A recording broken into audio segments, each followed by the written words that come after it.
बिस्मिल्लाहिर्रहमानिर्रहीम। सब मुसलमान भाइयों नूं अस्सलाम वालेकुम। पंजाबी चैनल पेंडा हिकमत दा तो मुहम्मद ताहिर महमूद तुहाडे नाल मुखातब है। अज मैं तुहानूं बच्चों के सोकड़ापन जिहड़ा बच्चों का जिसम सुक जाता है, उन्होंने खाधा पीता नहीं लगता, जिसम सुक्का ही रहिंदा या ज़्यादा ही सुकदा जांदा दिन ब दिन, उहदा मैं तुहानूं इलाज दसना। ये नोट कर लो। ये दवाई बना के बच्चों को खवाओ तो हौली हौली इंशाअल्लाह बच्चों का सोकड़े की बीमारी खत्म हो जाएगी। नुस्खा यह है कि पहली चीज़ अशगंध, दूजी सफ़ेद मूसली, तीजी मूसली सिंबल, तो चौथा चीनी। ये चारों चीज़ां इक्को जिहा वजन लै लेना, जिन्ना इक्को जिहा वजन होवे चारों चीज़ां का।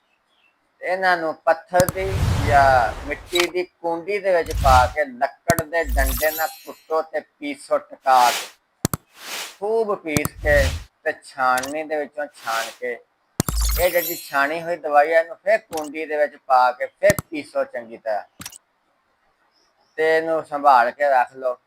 ये दवाई ग्राइंडर दे विच नहीं पिसवाउणी। ग्राइंडर दे जिहड़े ब्लेडां दी तेज़ रगड़ की वजह नाल दवाइयां दे असरात बहुत ज़्यादा खत्म हो जाते हैं, इसलिए ग्राइंडर दे विच नहीं रगड़नी।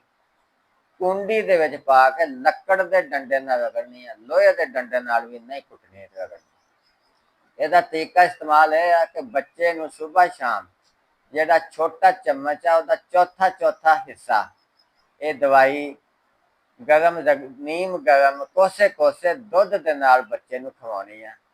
ते जे बच्चा कुछ वड्डा वा, मसलन 10 11 12 साल का हैगा ते ओनूं अद्धी चमची भी दित्ती जा सकती है।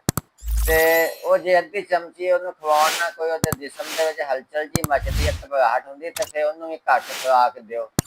वो हर बंदे नूं पता लग ही जांदा कि ये बच्चे नूं दित्ती इहदे नाल सही इन्नी खुराक है या वधाउणी है या घटाउणी है।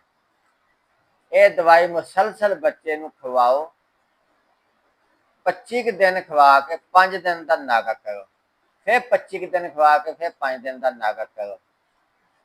वो इसलिए एक दवाई मुसलसल इस्तेमाल करने नाल जिसम उहदा आदी हो जाता उस दवाई का, तो फिर वो दवाई का फायदा नहीं होना, फायदा होना बंद हो जाता।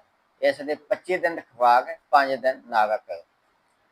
कॉल करने वास्ते मेरा नंबर नोट कर लो, 0310 80 36 552। तो व्हाट्सएप नंबर मेरा साथी आउंदा है, मैसेज भेजना हो तो वह नंबर नोट कर लो। WhatsApp number 0308 448 50 84। सब मुसलमान भाइयों नूं अस्सलाम वालेकुम।